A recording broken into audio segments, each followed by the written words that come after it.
Good morning.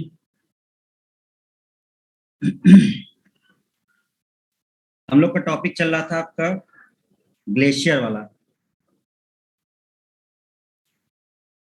ठीक है, कल हमने इसको स्टार्ट किया था। कल नेटवर्क बहुत ज्यादा वीक था तो कुछ दिक्कतें आ रही थी। ठीक है,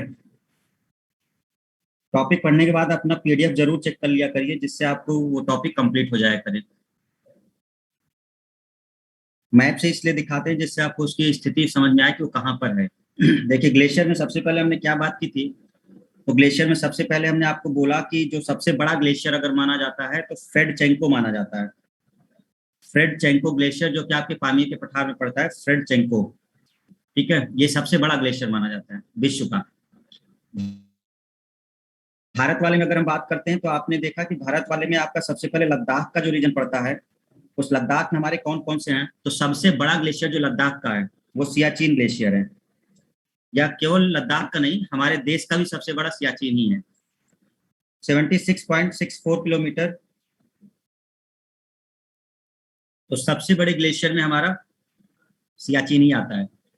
कई बार कंफ्यूजन होती है, कई बुक्स बताती हैं ससाइनी भी है, लेकिन ससाइनी बहुत कम है।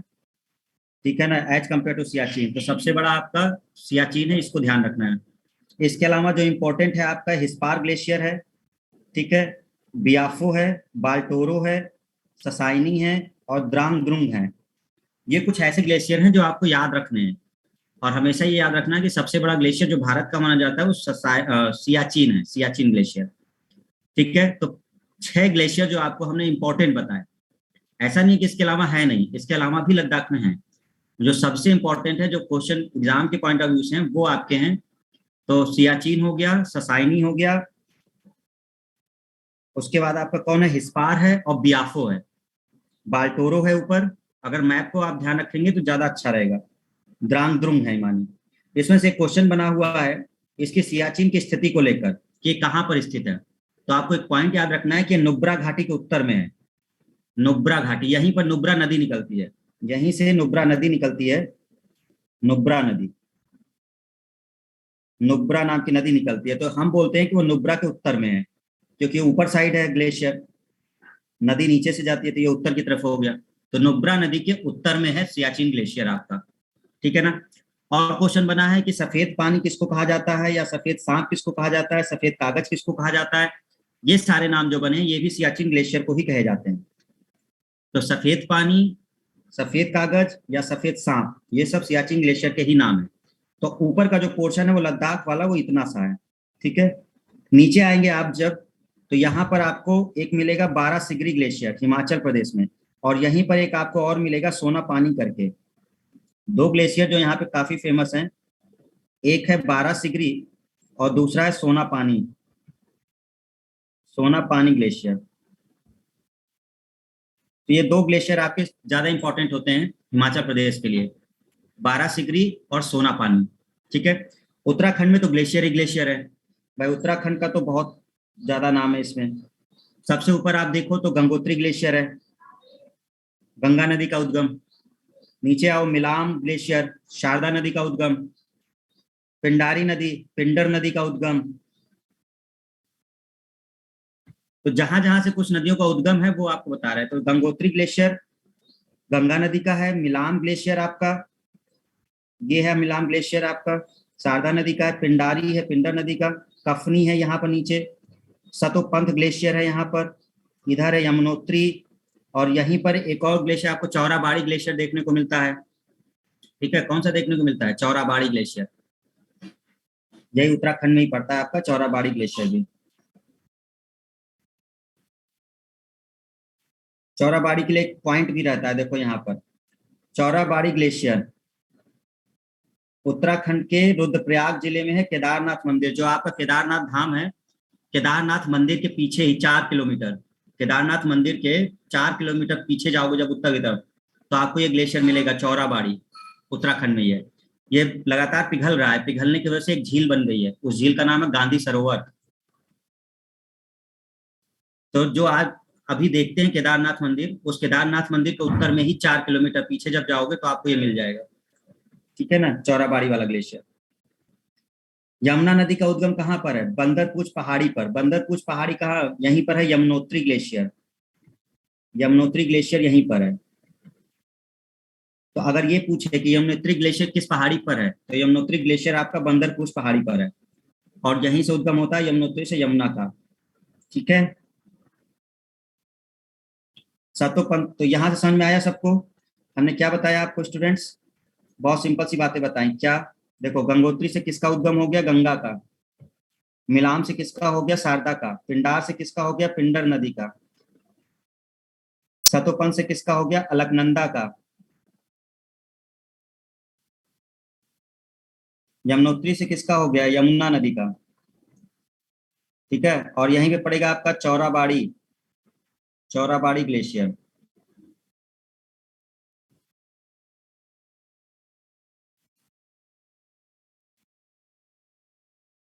जो मुख्य उद्गम है मंदाकिनी का। चौराबाड़ी मेन जो है वो मुख्य उद्गम है आपका यहाँ का। तो कई सारे नाम बता दिए हमने। गंगोत्री बताया, गंगा का। मिलाम बताया आपको ग्लेशियर, शारदा का। पिंडारी बता दिया, पिंडर नदी का। सतोपंथ ग्लेशियर है यहाँ पे, अलकनंदा नदी का। यमुनोत्री है यमुना का, और कफनी भी एक ग्लेशियर यहाँ पर है। तो ये नाम आपको ध्यान रखने हैं सब। ठीक है, अब इसके बाद एक ग्लेशियर आता है जेमू ग्लेशियर, जो कि सिक्किम में है। तीस्ता नदी का उद्गम है। इतने ही ग्लेशियर आपको ध्यान रखने हैं अपने एग्जाम पॉइंट ऑफ व्यू से। इतने ही ग्लेशियर आपको ध्यान रखने हैं, आराम से आपको मिल जाएगा। ठीक है,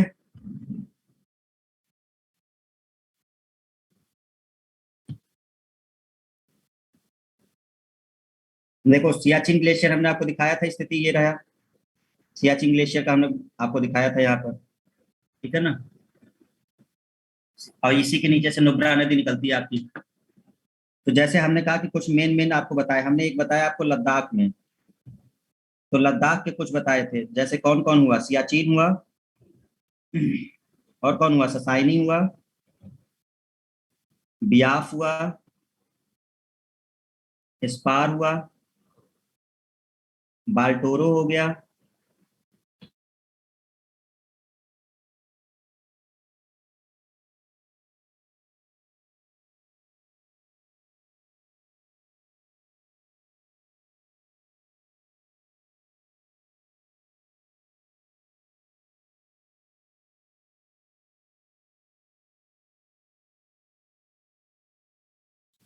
उत्तराखंड में हमने कई सारे बताया आपको। गंगोत्री बताया, यमुनोत्री, मिलाम, कफनी, पिंडर,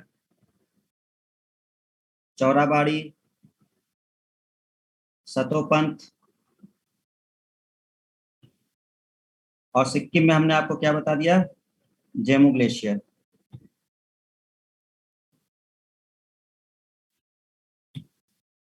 इतने से आपको याद करने थे, और ये आराम से आप याद कर लेंगे। बस इतना ही, ज्यादा ग्लेशियर आपको इधर उधर करने की जरूरत नहीं है। ये ग्लेशियर आपके लिए इंपॉर्टेंट है जो हमने आपको बता दिए। ठीक है ना, और उद्गम जरूर ध्यान रखिएगा। हमने कहा गंगोत्री से किसका? तो गंगोत्री से गंगा का, यमुनोत्री से यमुना का, मिलाम से शारदा का, पिंडार से पिंडर नदी का, चौराबाड़ी से मंदाकिनी का, सतोपंथ से अलकनंदा का। ये बस थोड़े थोड़े पॉइंट आपको याद रखना है। सियाचिन क्या होता है? सफेद पानी है, ये सफेद कागज है ये। ठीक है, ये नुब्रा नदी के उत्तर में है। सबसे बड़ा जो ग्लेशियर है वो कौन सा है? सियाचिन है। ठीक है ना, ये छोटे छोटे पॉइंट आपको ध्यान रखने हैं। चलिए, तो ये ग्लेशियर वाला पॉइंट क्लियर हुआ। अब जरा दूसरी चीजें इसमें देख लीजिए। इसी में पठार दिखाया है हमने, तो जरा पठार की स्थिति देख लीजिए, जिससे आपको ध्यान रहे चीजें। पठार के लिए हमने कई सारी बातें बताई थी, आप उसको चेक कर सकते हैं। देखिए, सबसे पहला, अगर हम कहें आपसे मालवा का पठार सबसे ज्यादा इंपॉर्टेंट है, तो मध्य प्रदेश का पूरा एरिया मालवा के उसमें आ जाता है। ठीक है, जो मध्य प्रदेश का एरिया है ये पूरा मालवा का ये रीजन आ जाता है।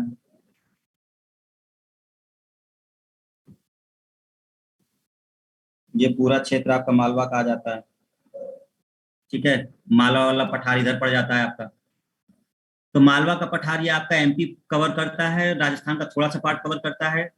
ठीक है ना, तो ये मेन मालवा का पठार होता है। आपको हमने नागपुर का पठार बताया था, छोटा नागपुर पठार इधर पड़ रहा था, जिसमें धनबाद, पलामू, हजारीबाग, रांची ये सब पड़ रहे थे। ठीक है, आपको हमने मेघालय पठार बताया था, ये आपका मेघालय की तरफ पड़ रहा था।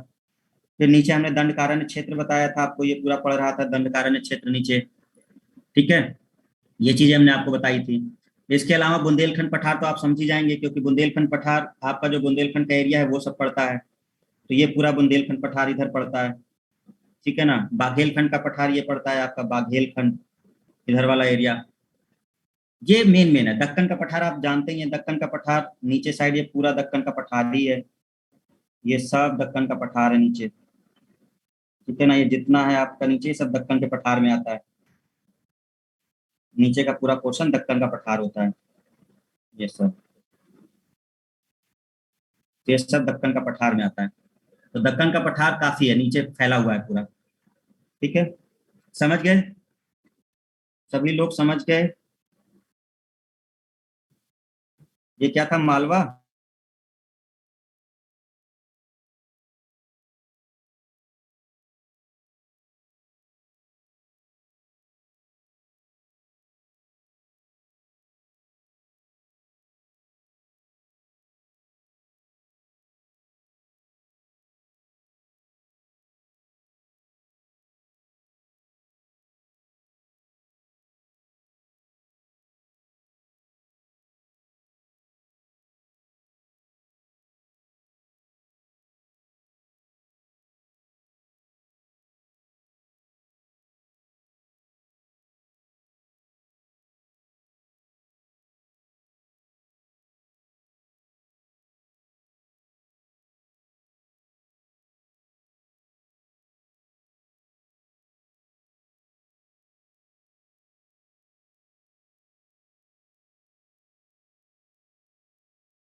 तो अब ये पॉइंट होता है कि मालवा के पठार की तरफ से दो तरह की नदियां आपकी निकलती हैं, कुछ जाती हैं आपकी, मतलब जो ये पड़ता है तो वो इधर जाती हैं अरब सागर में। तो कौन है, नर्मदा ताप्ती, ये अरब सागर की तरफ जाने वाली होती हैं, नर्मदा ताप्ती और माही। ये नदियां किधर जाती हैं, ये जाती हैं आपके अरब सागर की तरफ। बंगाल की खाड़ी की तरफ कौन जाती है, चंबल और बेतवा, जो यहीं से निकलती है। तो चंबल बेतवा आपकी चली जाती है इधर से होते हुए गंगा में मिल जाती है, गंगा में तो बाद में मिलती है। चंबल बेतवा पहले यमुना में मिलती है, फिर यमुना गंगा में मिलती है, ठीक है। तो चंबल बेतवा यमुना में मिल करके फिर वो गंगा के साथ होकर के बंगाल की खाड़ी में गिर जाते हैं। तो इस तरह से ये भी रहता है कि मालवा पठार के दो अपवाह तंत्र कौन से हैं। तो दो अपवाह तंत्र आपके हैं, एक अरब सागर की तरफ और एक बंगाल की खाड़ी की तरफ। अरब सागर की तरफ आपका जनरली देखने को मिलेगा कौन सा, नर्मदा ताप्ती और माही। और उधर कौन से मिलेंगे आपको, उधर मिलेंगे आपको चंबल और बेतवा। लेकिन चंबल बेतवा सीधे नहीं जाती, चंबल बेतवा पहले यमुना में मिलती है, फिर यमुना उसको गंगा में मिलाती है और फिर वो जाती है बंगाल की खाड़ी में, ठीक है। तो ये पोर्शन आपको है क्लियर। देखिए, हिमरेखा एक शब्द होता है, हिमरेखा समझ लीजिएगा, क्वेश्चन पूछ लिया जाता है। हिमरेखा वो होता है कि जिसके ऊपर आपको बर्फ मिलना शुरू हो जाएगा। मतलब अगर हम हिमालय की तरफ चलें तो कितनी हाइट पर जाने के बाद हमें पूरा बर्फ का ही क्षेत्र मिलेगा, मतलब 0 डिग्री के नीचे ही रहेगा टेम्परेचर, और कुछ नहीं मिलेगा, बर्फीला स्थान ही मिलेगा। उसी को हिमरेखा कहते हैं, जिसके ऊपर केवल बर्फ ही बर्फ ढकी हुई है पूरी। तो 6000 मीटर है आपका पश्चिम की तरफ, मतलब हिमालय की तरफ जाएंगे तो 6000 मीटर पे, और 4300 मीटर है पूरब की तरफ, पूर्व में, और यह है पश्चिम में। इसका क्या मतलब होता है, इसका मतलब यह है कि अरुणाचल प्रदेश की तरफ अगर आप जाएं तो अरुणाचल प्रदेश की तरफ आपको बर्फीला स्थान कम हाइट पे ही मिलना शुरू हो जाएगा, मतलब 4300 मीटर के बाद ही आपको बर्फीला स्थान देखने को मिल जाएगा। लेकिन जब आप हिमालय इधर जाओगे, हिमाचल प्रदेश लद्दाख की तरफ, तो जो पूरा बर्फीला क्षेत्र है एकदम, उसके ऊपर बर्फीला ही पूरा होगा। तो लगभग 6000 मीटर पर जब जाओगे तो उसके बाद ही मतलब बर्फीला मिलेगा। हमारा पॉइंट समझ पा रहे हो सब लोग, ठीक है ना। हिमरेखा का मतलब होता है कि 0 डिग्री के नीचे केवल बर्फीला स्थान ही होगा वहां पर। तो पश्चिम की तरफ ज्यादा ऊपर जाना पड़ेगा, लेकिन पूरब की तरफ जब आप जाओगे तो वो कम जाओगे तभी आपको बर्फीला स्थान मिल जाता है जल्दी, 4300 मीटर पर ही मिलना शुरू हो जाता है। लेकिन इधर अगर आप जाओगे तो ये आएगा 6000 मीटर तक आपको जाना पड़ता है, तब वो मिलता है। इसी को हिमरेखा कहते हैं। हिमरेखा मतलब जिसके ऊपर आपका बर्फीला स्थान हो, केवल 0 डिग्री के नीचे ही टेम्परेचर रहेगा, उसे ही कहा जाता है। ठीक है, तो इतनी सारी बातें हमने आपसे कर ली। अगर आपको मैप भी याद है स्टूडेंट, आपको थ्योरी ज्यादा पढ़ने की जरूरत भी नहीं पड़ेगी, और चीजें आप आराम से क्वेश्चन बना ले जाओगे। बट एक बार आपको पीडीएफ तो पढ़ना ही होगा, ठीक है ना। तो हमने आपसे इतनी सारी बातें की, तो ये वाला जो मैप है ये आपको क्लियर हो गया होगा कि हमने बात क्या की इसमें। हम एक बार फिर से रिपीट कर देते हैं, जल्दी से आप इसको ध्यान दीजिए, माइंड में बैठाने की कोशिश कीजिए। हमने आपसे बात की है पामीर के घाट की। पामीर के घाट में सबसे बड़ा ग्लेशियर है विश्व का, जिसको फ्रेडचेंको ग्लेशियर बोलते हैं। फिर हमने लद्दाख के ग्लेशियर की बात की है, जिसमें से सबसे बड़ा सियाचिन ग्लेशियर है, जिसको सफेद पानी, सफेद सांप, सफेद कागज कहा जाता है, जिसका लंबाई अगर देखें तो 76 किलोमीटर के आसपास है। नुब्रा घाटी के उत्तर में पड़ता है, ठीक है। फिर इसी में देखिए आपका ससाइनी इंपॉर्टेंट है, बाल्टोरो है, हिस्पार है, बियाफो है, द्रांग द्रुंग है। ये सब इंपॉर्टेंट ग्लेशियर हैं जो लद्दाख के हैं। आप जैसे ही हिमाचल प्रदेश में आते हैं तो आपको मिलता है 12 सिगरी, और यहीं पे मिलता है सोना पानी। जब आप उत्तराखंड में आते हैं तो आपको मिलता है गंगोत्री ग्लेशियर, मिलाम ग्लेशियर, पिंडारी, कफनी, सतोपंथ, यमुनोत्री। गंगोत्री गंगा का उद्गम, मिलाम शारदा का, पिंडारी पिंडर का, ठीक है, सतोपंथ अलकनंदा का, और यमुनोत्री यमुना का। यहीं पर एक ग्लेशियर पड़ता है चौराबाड़ी। चौराबाड़ी ग्लेशियर आपका,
ठीक है स्टूडेंट्स।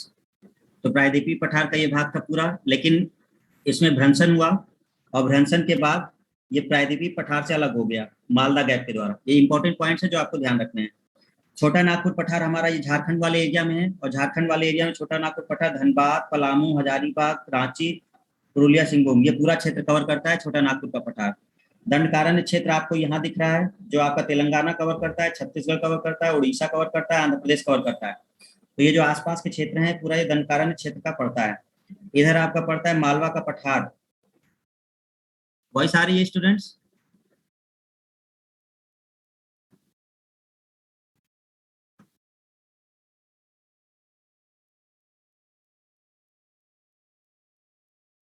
हेलो,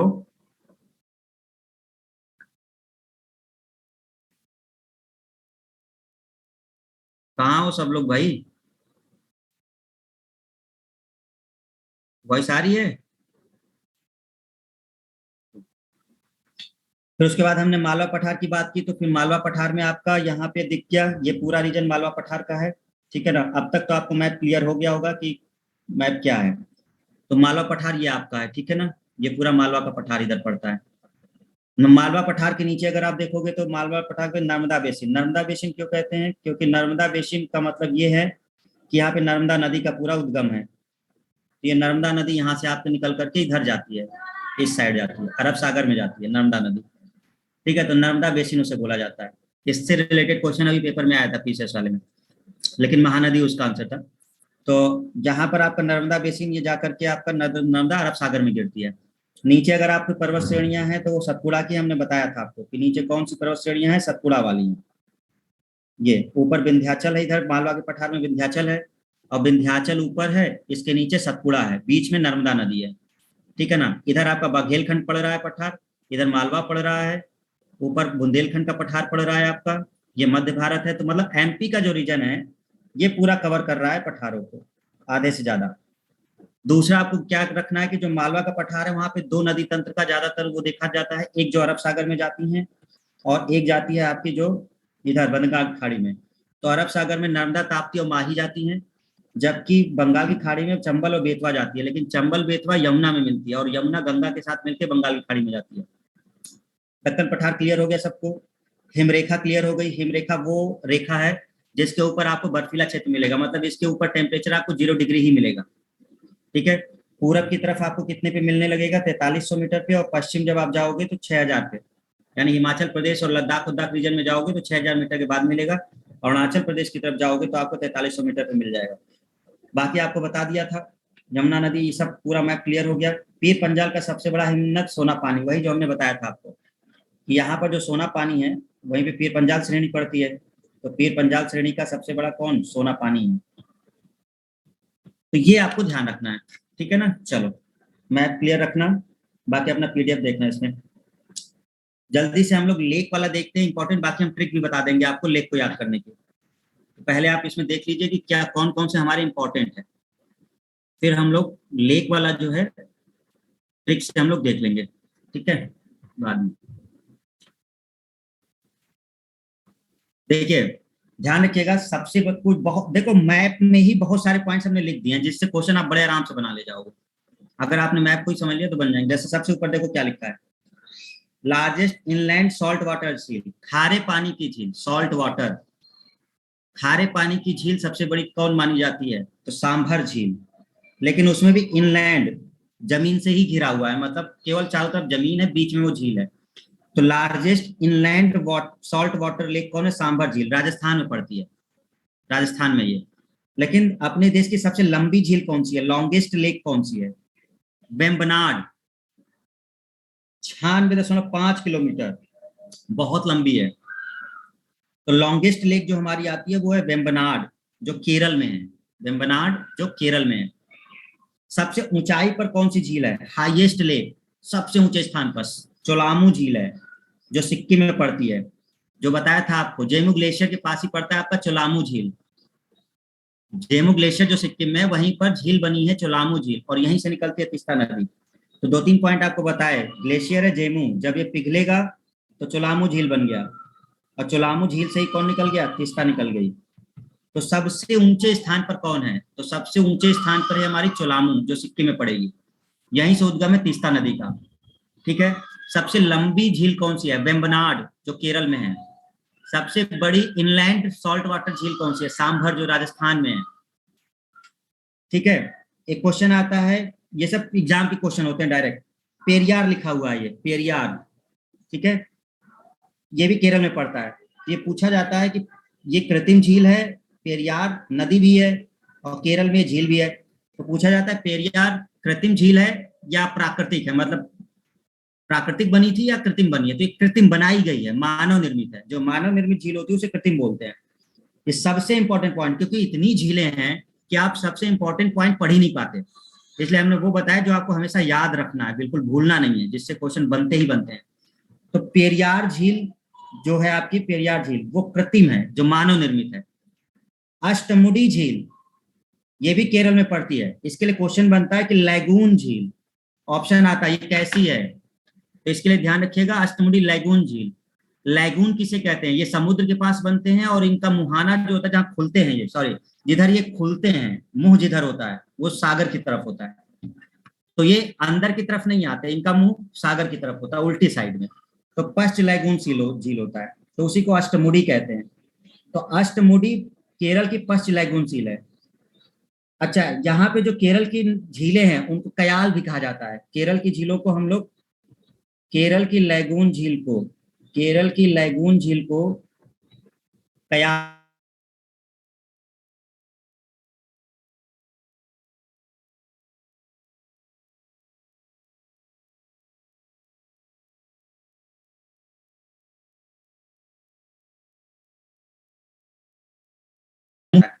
वो लैगून झील रहती है आपकी।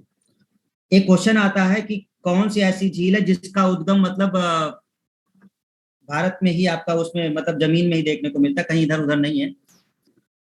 ये है पीलीभीत, यूपी।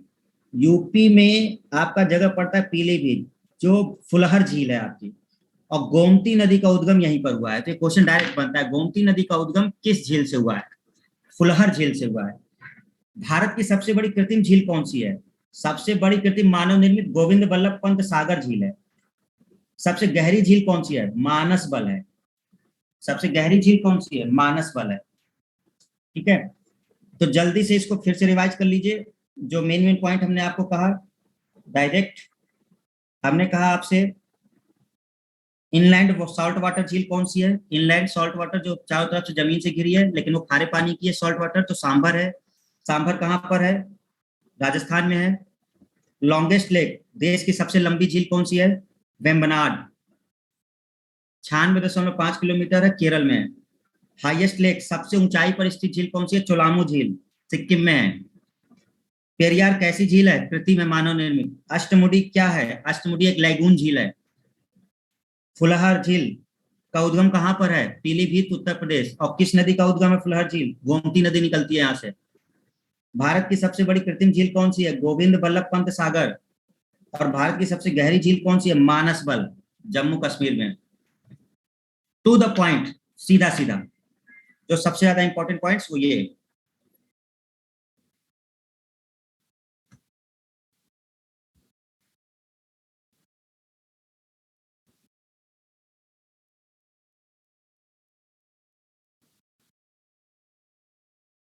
ठीक है,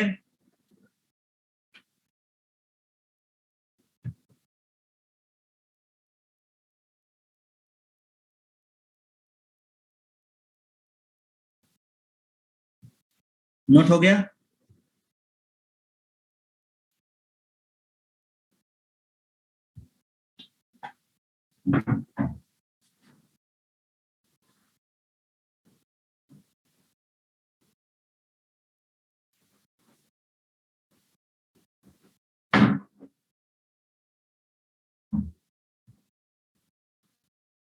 ओके, अब जरा झीलों के नाम देख लीजिए जो मेन मेन है। बाकी ट्रिक हम बाद में आपको बताएंगे कि कैसे ट्रिक से उनको याद रखना है, आगे हम चलो बता देंगे।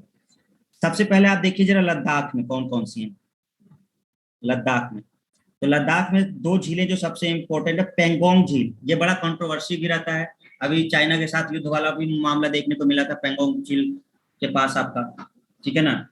तो पेंगोंग झील जिसमें लड़ाई नहीं हुई थी, शहर सेना के बीच लड़ाई हो गई थी आपका इधर। ठीक है, सो मोरारी, सो मोरारी झील, ये दोनों झील आपकी लद्दाख में है, जिसमें से पेंगोंग ज्यादा इंपॉर्टेंट रहता है। जम्मू कश्मीर वाली तो सबको पता ही है, लेकिन इसमें भी एक मेन सबसे होती है, कौन सी? वूलर झील। वूलर झील, तो वूलर झील की जब बात करते हैं तो क्वेश्चन बनता है कि भारत की ताजे पानी की सबसे बड़ी झील कौन सी है? ताजे पानी की सबसे बड़ी झील, तो भारत की ताजे पानी की सबसे बड़ी झील वूलर झील को कहते हैं। ताजे पानी की सबसे बड़ी झील कौन है? वूलर झील है। यहाँ पर ये स्थिति है जम्मू कश्मीर में। ठीक है, झेलम नदी से कनेक्ट है ये। वूलर झील में पानी किससे आता है? झेलम नदी से।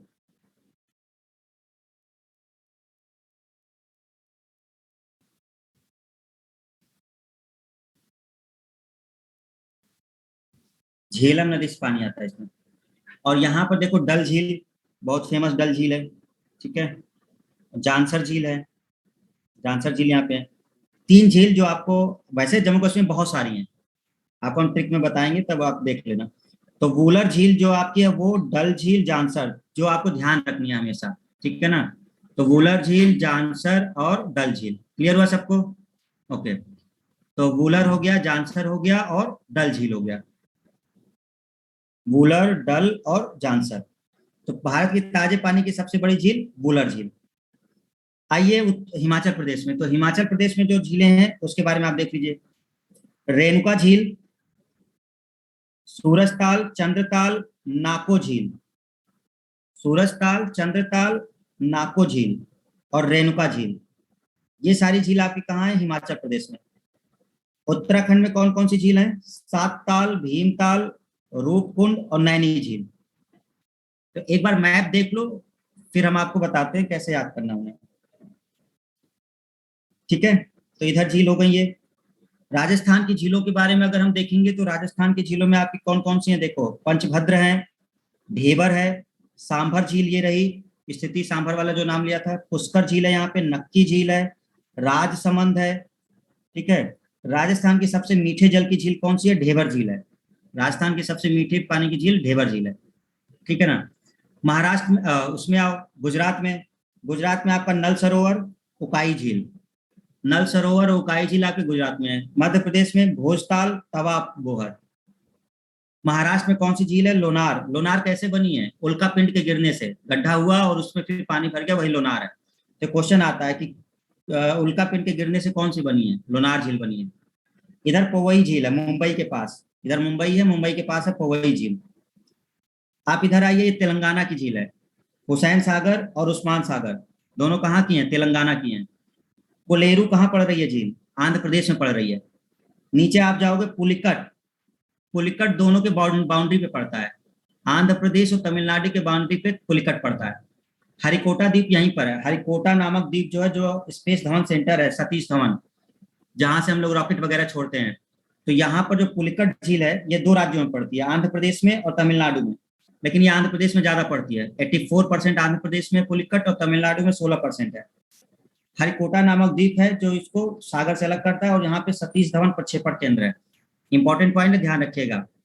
तमिलनाडु में दो फेमस झील जो आपको ध्यान रखनी थी, वीरानम झील और चेम्बरकम, चेम्बरम बक्कम, चेम्बरम बक्कम और वीरानम झील। केरल में ये रही वेम्बनाड और अष्टमुडी, जिसकी बात की थी हमने। सबसे लंबी झील कौन सी थी आपकी? वेम्बनाड, जहां पर वेलिंगटन द्वीप है, वेम्बनाड नदी पर 96 किलोमीटर के आसपास थी ये वेम्बनाड। और नीचे आप देखिए अष्टमुडी झील। केरल की लैगून झीलों को कयाल कहते हैं, जो बताया था आपको। और ये पश्च लैगून झील है, जो सागर की तरफ खुलती है, अंदर नहीं जाती, ये सागर की तरफ खुलती है। और एक तीसरी जो है यहाँ पे सस्थम कोट्टा, सस्थम कोट्टा नाम की झील। तीन झील जो केरल की बहुत फेमस आपकी, वेम्बनाड, अष्टमुडी और सत्थम कोट्टा। तमिलनाडु में चंबरकम, वीरानम, दोनों के बाउंड्री पर पुलिकट। तेलंगाना में हुसैन सागर, उस्मान सागर। कोलेरू कहाँ पे? आंध्र प्रदेश में। चिल्का झील उड़ीसा में, ये रही।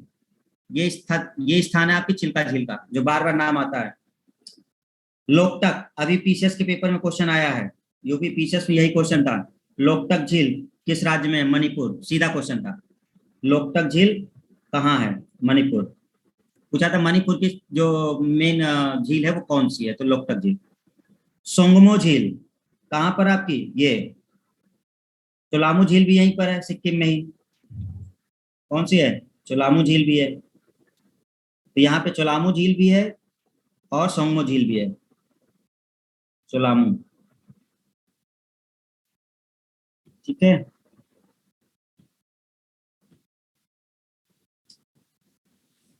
बात समझ में आई सबको? तो भारत की सबसे बड़ी कृत्रिम झील कौन सी है? भारत की सबसे बड़ी कृत्रिम झील गोविंद बल्लभ पंत सागर झील है। सबसे गहरी झील कौन है? मानस बल है। सबसे लंबी झील कौन है? वेम्बनाड है।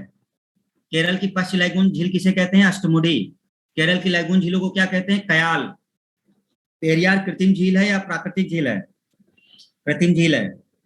सबसे ऊंचाई पर स्थित झील कौन सी है? चोलामू। ठीक है, इनलैंड सॉल्ट वाटर। खारे पानी की सबसे बड़ी झील कौन है? चिल्का।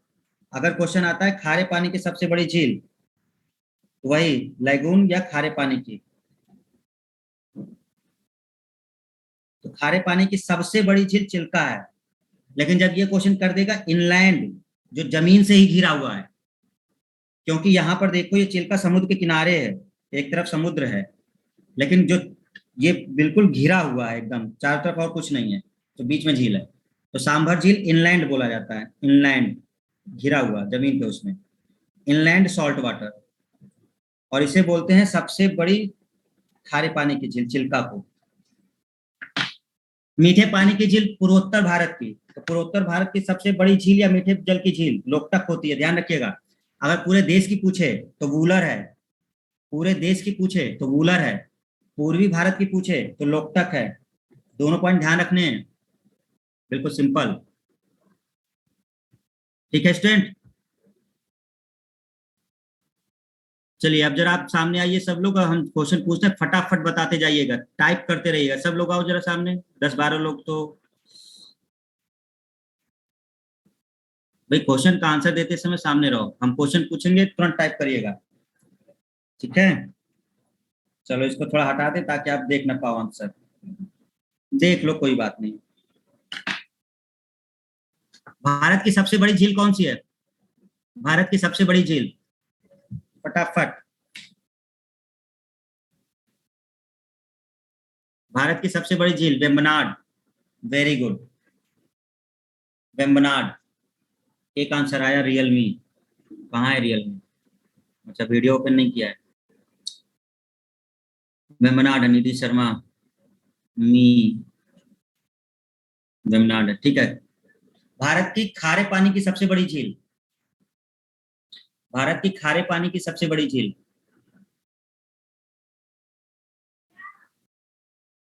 चिल्का। भारत की सबसे बड़ी खारे पानी की झील चिल्का, उड़ीसा वाली, ठीक है। केरल की लैगून झीलों को क्या कहा जाता है? केरल की लैगून झीलों को क्या कहा जाता है?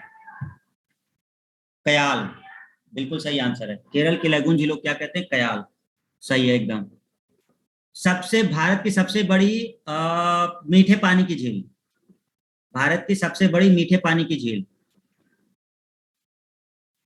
वूलर, सही है, वूलर बिल्कुल सही है। लोकटक झील किस राज्य में है? लोकटक झील किस राज्य में है? मणिपुर है।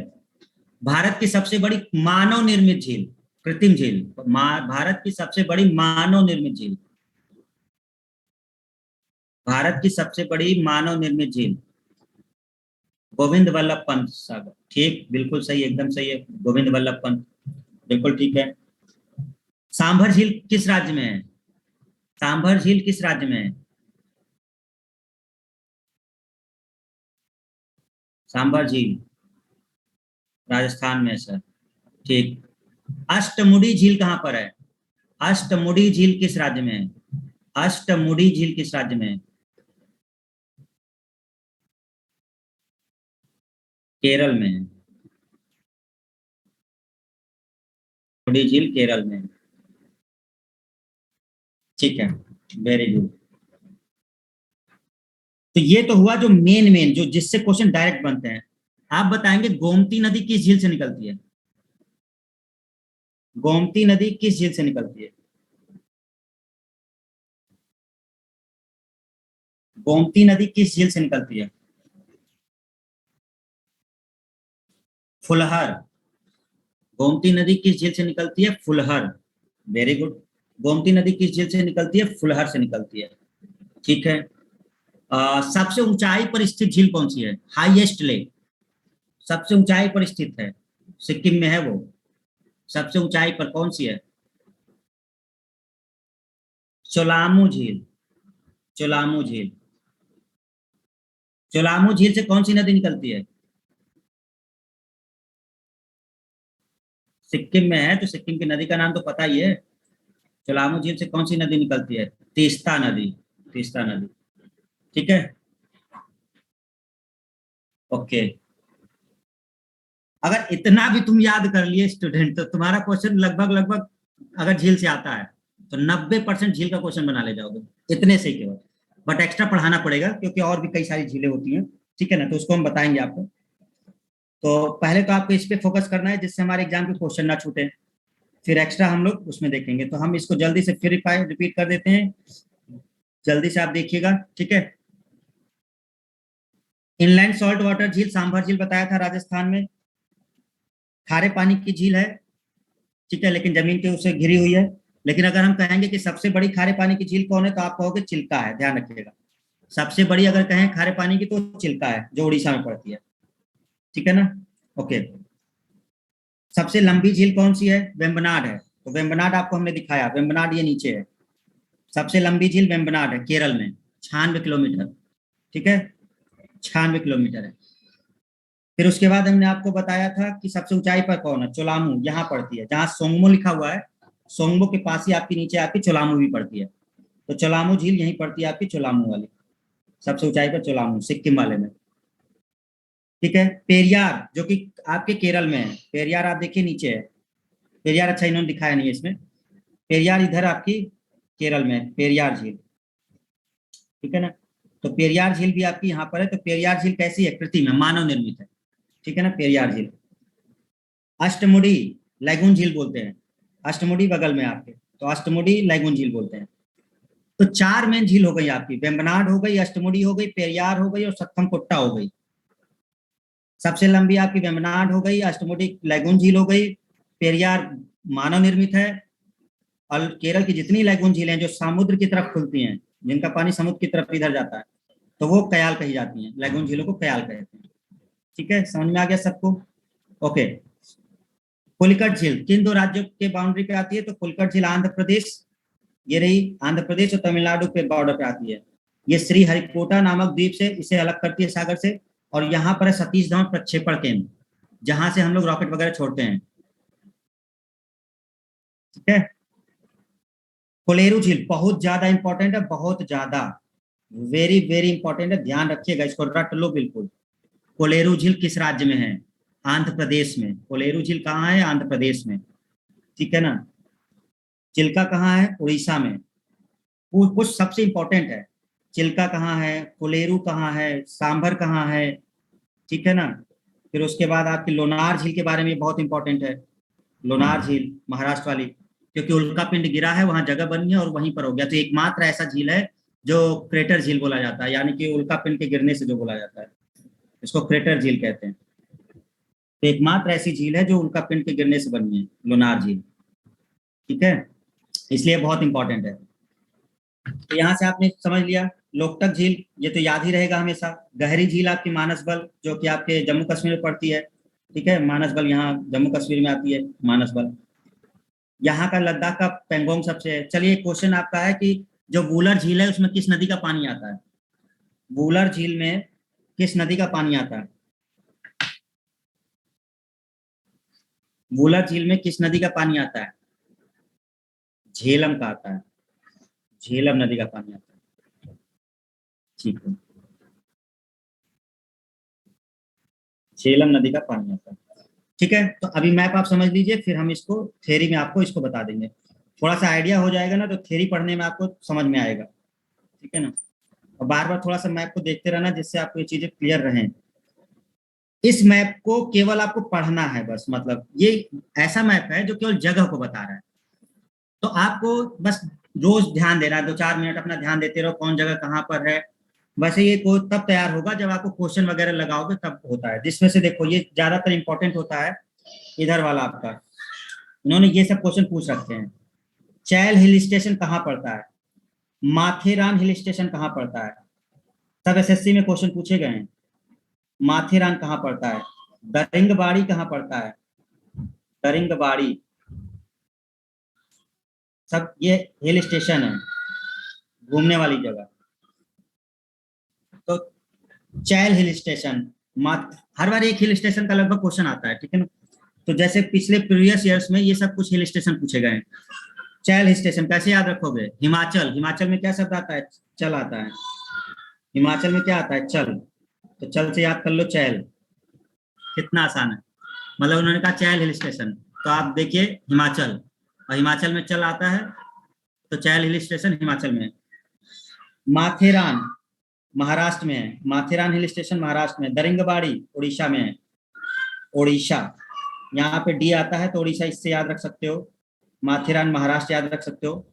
ठीक है ना, तो 2-3 मेन है जो आपको करना है, बाकी धीरे धीरे याद रखिएगा। कुछ इंपॉर्टेंट है जो हम समझा देते हैं कि इसमें जो ध्यान देना है। ठीक है, माहे का ध्यान रखना है। माहे, माहे देख लो मैप में कहां पर है, माहे ये है। असल में क्यों ध्यान रखना है? क्योंकि पुदुचेरी जो केंद्र शासित प्रदेश है उसके 4 जिले चारों अलग अलग फैले हुए हैं, समझिए। पुदुचेरी का माहे केरल में है, ठीक है। नेल्लूर तो छोड़े, ये है एक यनम, यहाँ पर यनम, ये पुदुचेरी का ही पार्ट है यनम। लेकिन अब आप ये देखिए कि वो आंध्र प्रदेश में है। मेन पुदुचेरी ये है, और पुदुचेरी का एक जिला और है कराईकल। ये ध्यान रखना है कौन सा ऐसा यूनियन टेरिटरी है जिसके जिले अलग अलग राज्य में फैले हुए हैं, एक ही राज्य में नहीं है, 3 राज्यों में फैला है, तो वो है पुदुचेरी। पुदुचेरी का यनम जो है वो आंध्र प्रदेश में है। पुदुचेरी का जो मेन है वो आपका तमिलनाडु में है। पुदुचेरी का जो कराईकल है वो तमिलनाडु में है। पुदुचेरी का माहे आपका केरल में है। सबसे छोटा जिला, इसलिए इंपॉर्टेंट है ये, देश का सबसे छोटा जिला माहे है। भारत का सबसे छोटा जिला माहे, पुदुचेरी का जो पड़ता है माहे केरल में, वही है सबसे छोटा जिला भारत का। और ये क्वेश्चन इन्होंने ऐसे भी पूछा है कि कौन से यूनियन टेरिटरी के जो जिले हैं वो 3 राज्यों में पड़ते हैं, तो उसका डायरेक्ट आंसर था पुदुचेरी। जिसको भी ध्यान रहता कि सर माहे तो केरल में पड़ता है, ठीक है, पुदुचेरी का पार्ट है। यनम जो है आंध्र प्रदेश में पड़ता है पुदुचेरी का, तुरंत उसको याद आ जाता कि मेन पुदुचेरी तमिलनाडु में पड़ता है, तो टिक कर लेता कि हाँ भाई पुदुचेरी ही 3 जिलों, इसके जिले 3 राज्यों में पड़ते हैं। ठीक है, ये सबसे इंपॉर्टेंट पॉइंट है जो। अब समझिए क्या इंपॉर्टेंट है आपका याद रखना है जो, त्र्यंबकेश्वर की पहाड़ी याद रखना है। यहाँ पर त्र्यंबकेश्वर की पहाड़ी है, त्र्यंबकेश्वर की पहाड़ी। यहाँ पे महाबलेश्वर है, महाराष्ट्र में ही। अब ये क्यों इंपॉर्टेंट है, क्योंकि त्र्यंबकेश्वर से ही निकलती है गोदावरी नदी। त्र्यंबकेश्वर से निकल के गोदावरी नदी, यहाँ से गोदावरी नदी निकलती है, और यहाँ से गोदावरी नदी निकल करके ये पूरा होते हुए यहाँ जाके गिरती है अरब सागर में। तो अब अगर आपको थोड़ा भी ध्यान रहेगा तो आपको चीजें याद हो जाएंगी। गोदावरी कहाँ से निकलती है? गोदावरी त्र्यंबकेश्वर पहाड़ी से। त्र्यंबकेश्वर कहाँ पर है? महाराष्ट्र में। नासिक शहर किस नदी के किनारे बसा है? गोदावरी के किनारे, क्योंकि ऊपर नासिक दिख रहा है आपको, तो नासिक यहीं पर है, तो इसी के किनारे नासिक है। नांदेड़ कहाँ पड़ता है? गोदावरी के किनारे। राजमुंद्री कहाँ पड़ता है? गोदावरी के किनारे। अब राजमुंद्री जो है, एक क्वेश्चन आता है नदियों के किनारे शहर, एक क्वेश्चन आता है आपके एसएससी पेपर में, नदियों के किनारे शहर, तो ये धीरे धीरे याद होगा, मेन मेन पहले याद करिए तब होगा। तो पहले आप नदी वाला देख लेंगे, सबसे इंपॉर्टेंट। दूसरा कौन सा इंपॉर्टेंट आपका? कृष्णा वाला देख लो, कृष्णा वाला, ये है कृष्णा, ये कृष्णा नदी जा रही है। ठीक है, अब कृष्णा नदी कहाँ से जा रही है? कृष्णा नदी आपके महाबलेश्वर से निकल रही है। कृष्णा नदी आपकी कहाँ से निकल रही है? महाबलेश्वर से निकल रही है। महाबलेश्वर कहाँ पड़ेगा? महाराष्ट्र में पड़ेगा। महाबलेश्वर कहाँ पड़ेगा? महाराष्ट्र में पड़ेगा। और यहां से होते हुए फिर ये कृष्णा नदी जाके अरब सागर में गिरती है। यहीं पर कृष्णा नदी डेल्टा बना लेती है, तो यहाँ पे अपना डेल्टा बनाती है इधर, गोदावरी इधर डेल्टा बना लेती है अपना इस साइड।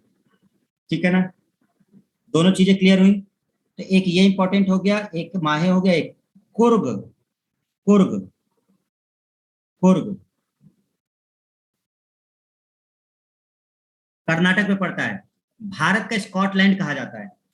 भारत का स्कॉटलैंड किसे कहते हैं? भारत का स्कॉटलैंड, स्कॉटलैंड, भारत का स्कॉटलैंड किसे कहते हैं? भारत का स्कॉटलैंड कुर्ग को कहते हैं। भारत का स्कॉटलैंड कुर्ग को कहते हैं। कुर्ग कहाँ पड़ता है? कर्नाटक में पड़ता है। कुर्ग कहाँ पड़ता है? कर्नाटक में पड़ता है। ठीक है, पूर्व का एथेंस किसे कहते हैं? पूर्व का एथेंस मैसूर को कहते हैं। मैसूर कहाँ पड़ता है? कर्नाटक में पड़ता है। पूर्व का एथेंस किसे कहते हैं? मैसूर को कहते हैं।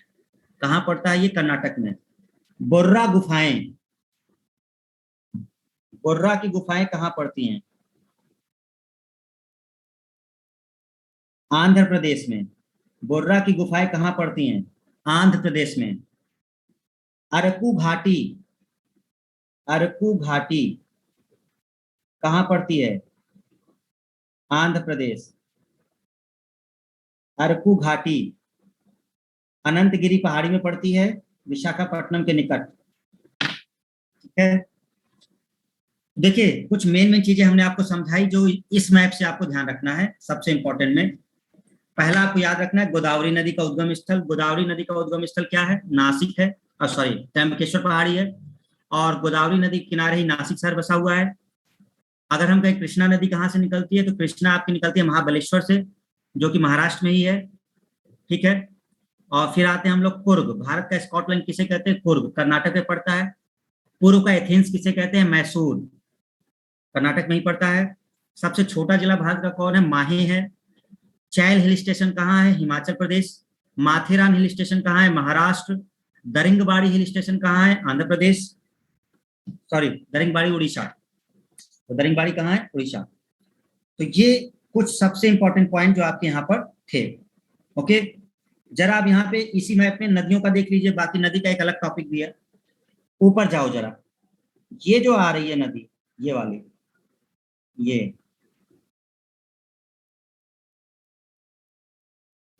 ये नदी है नर्मदा। ये नदी नर्मदा है। और जो नीचे वाली नदी है, ये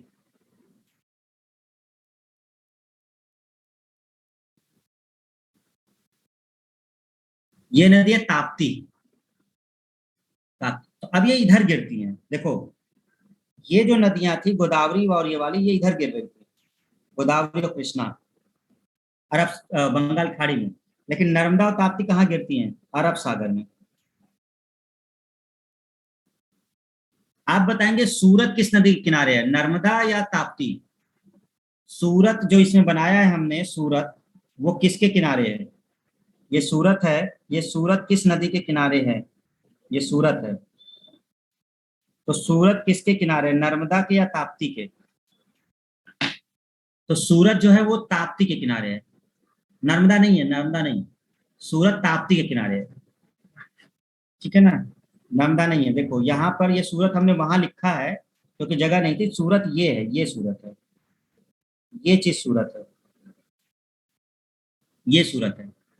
तो जो ताप्ती नदी जाती है वो यहाँ से जाती है, तो ताप्ती नदी इधर से होते हुए ये फिर सूरत से होकर के यहाँ गिर जाती है, इधर से।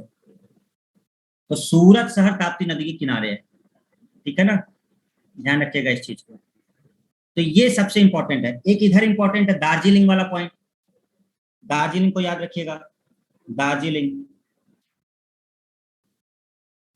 ये स्थान पश्चिम बंगाल में पड़ता है, ये स्थान पश्चिम बंगाल का है ये। दार्जिलिंग सिक्किम में नहीं है, ध्यान रखिएगा, ये पश्चिम बंगाल है। तो दार्जिलिंग आपका पश्चिम बंगाल में पड़ता है। क्वेश्चन आया था सबसे ऊंचाई पर स्थित रेलवे स्टेशन, सबसे ऊंचाई पर स्थित। तो सबसे ऊंचाई पर स्थित रेलवे स्टेशन आपका दार्जिलिंग है। सबसे ऊंचाई पर स्थित रेलवे स्टेशन दार्जिलिंग है। तो ये क्वेश्चन आपका रहता है। और ये कहाँ पड़ता है? तो कई बच्चे कंफ्यूज होते हैं, सिक्किम टिक कर देते हैं।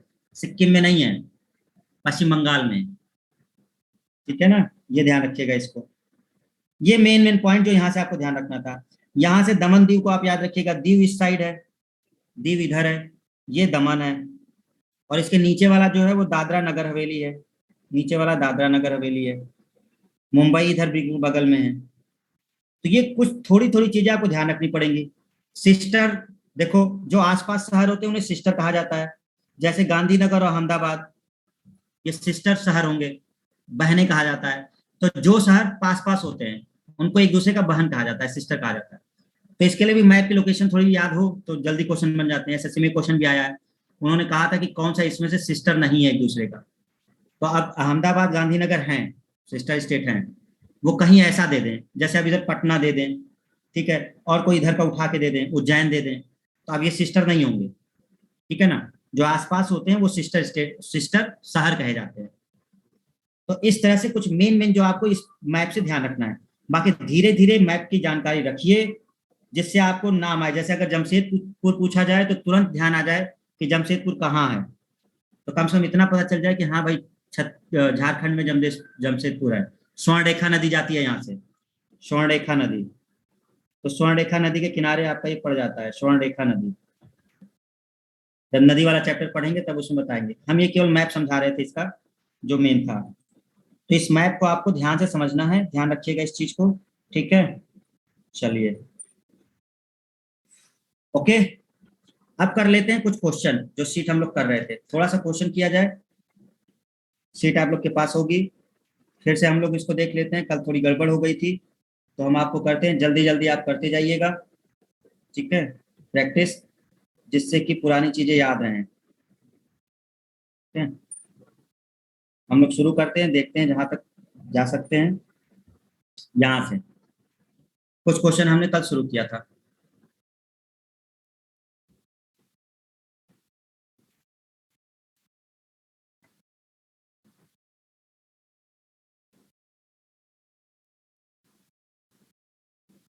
सबसे पहला आपका क्या था?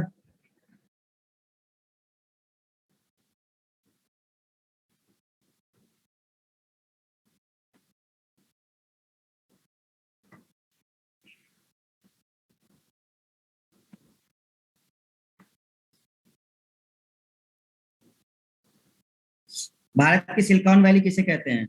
बेंगलोर। किस राज्य की सीमा म्यांमार से नहीं लगती? म्यांमार से किसकी नहीं लगेगी? मिजोरम, मणिपुर, ये मेघालय की नहीं लगेगी। अंडमान और निकोबार द्वीप समूह की राजधानी पोर्ट ब्लेयर। 82.5 डिग्री पूर्वी देशांतर भाग किस लिए महत्वपूर्ण है? क्योंकि ये मानक रेखा है। रेड क्लिफ लाइन, पाकिस्तान और भारत। केरल की मौन घाटी क्यों फेमस है? क्योंकि यहाँ पर पादपों और प्राणियों की दुर्लभ प्रजातियां हैं। देखिए, सदाबहार वन तो हैं, लेकिन उन्होंने एक शब्द लिख दिया है, एकमात्र। एकमात्र नहीं, सदाबहार और जगह भी है। ठीक है ना? तो यहाँ पादप वगैरह मिलते हैं। केरल की मौन घाटी नीलगिरी की पहाड़ियों में पड़ती है। यहीं पर कौन सी पहाड़ियां हैं? नीलगिरी की पहाड़ियां हैं। और नीलगिरी पहाड़ी में ही मिलता है ये। और यहाँ पे यूकेलिप्टस देखने को मिलता है। यूकेलिप्टस, चंदन का पेड़, ये सब देखने को मिलते हैं आपके। दक्षिण छोर का नाम क्या है? इंदिरा पॉइंट। निकोबार द्वीप में स्थित इंदिरा पॉइंट, जो दक्षिणी छोर पर आपका है। आंध्र प्रदेश और तमिलनाडु के तटीय भूभाग को क्या कहते हैं? तो आंध्र प्रदेश और तमिलनाडु को कोरोमंडल तट कहते हैं। किसकी तटिका सबसे लंबी है? आंध्र प्रदेश, क्योंकि वैसे तो पहले नंबर पे गुजरात है, लेकिन दूसरे नंबर पे आंध्र प्रदेश है। दीव एक द्वीप है गुजरात से हटकर। झींगा मछली की राजधानी किसे कहा जाता है? नेल्लूर को। नेल्लूर कहाँ पड़ता है? आंध्र प्रदेश। आपको हमने मैप दिखाया था, आपने अगर ध्यान दिया हो, मैप में हमने नेल्लूर बताया था। ये है नेल्लूर।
ठीक है। भारत में सबसे घनी आबादी वाला राज्य कौन सा है? सबसे घनी आबादी वाला राज्य बिहार है। कंचनजंगा कहाँ पर स्थित है? कंचनजंगा आपके नेपाल में, सिक्किम में, पश्चिम बंगाल में, हिमाचल प्रदेश में। तो कंचनजंगा कहाँ पड़ेगा? नेपाल में या सिक्किम में? बॉर्डर है, सिक्किम कहेंगे हम लोग। ठीक है। देशों के निम्नलिखित समूहों में से किसके साथ अरुणाचल प्रदेश की साझी सीमाएं हैं? अरुणाचल प्रदेश के साथ कौन कौन लगाता है? देखो, भूटान लगाता है, और चीन लगाता है, और म्यांमार लगाता है। सी वाला ऑप्शन है। सही जोड़ा बताइए। असम ईटानगर गलत है। गुवाहाटी गलत हो गया। त्रिपुरा अगरतला सही है, ये गलत है।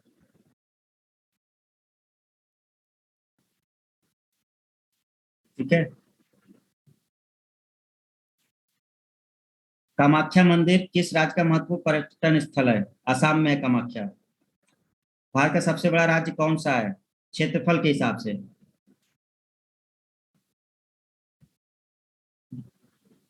राजस्थान। अराकान योमा जो पहाड़ी है वो हिमालय, वो किधर है? म्यांमार साइड में है। माउंट आबू की पहाड़ियों को गुरु शिखर किस पर्वत श्रृंखला का भाग है? अरावली। कुल्लू घाटी किसकी खेती के लिए प्रसिद्ध है? सेब के लिए। कौन सा भारत का सबसे ऊंचा पर्वत शिखर है? Mount Everest. लेकिन ये तो पूरे विश्व का है, तो हमारा आंसर होगा गॉडविन ऑस्टिन, क्योंकि इन्होंने भारत का पूछा है ना, तो गॉडविन ऑस्टिन है। सह्याद्री पर्वतमाला कहा जाता है पश्चिमी घाट को। रायपुर किस भारत की राजधानी है? छत्तीसगढ़। हिमालय के स्थान पे कौन सा सागर विद्यमान था? तेथिस सागर। पाक स्टेट किसके बीच है? तो अब देखो ये किसके बीच होगा, ये वाला होगा, बंगाल की खाड़ी और मन्नार की खाड़ी। कौन सा राज्य बावड़ी के लिए प्रसिद्ध है? गुजरात।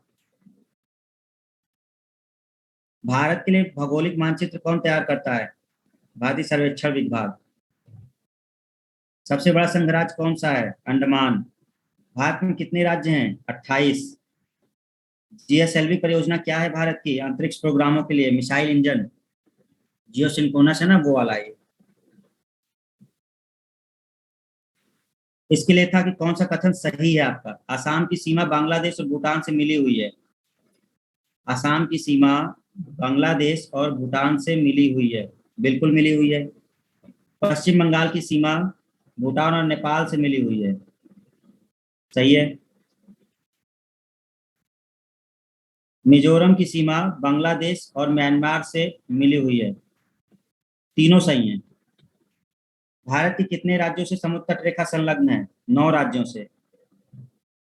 पोषण संस्थान, ठीक है, एक अनुसंधान संस्थान है आपका,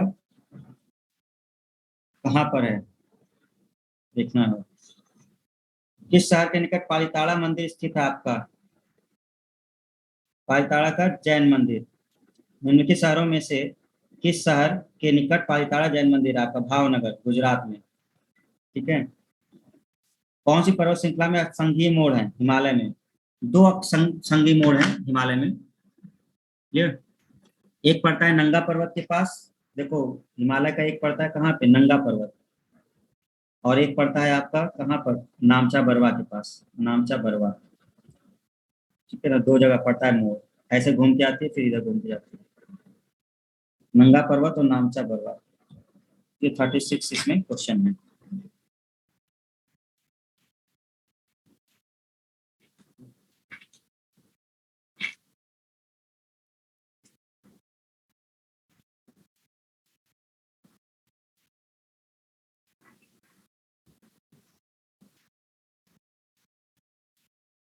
देखिए यहाँ पर मोड़ है, यहाँ पर एक चीज है, यहाँ पर नंगा पर्वत इधर है, नंगा पर्वत, ठीक है ना, और इधर आपका है नामचा बरवा इस साइड।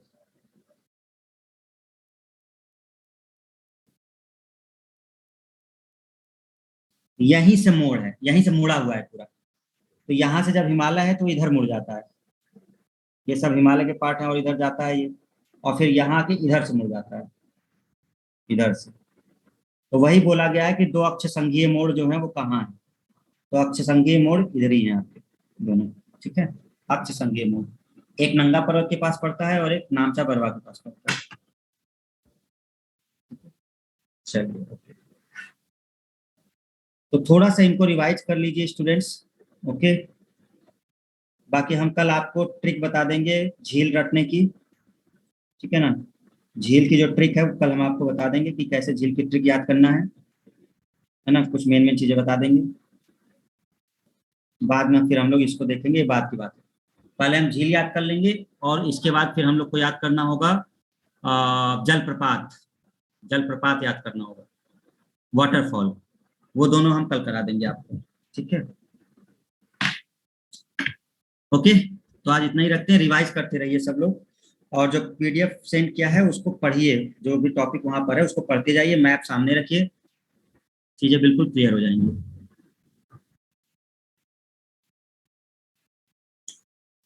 ठीक है, आज के लिए इतना ही रखते हैं। ओके। Thank you everyone.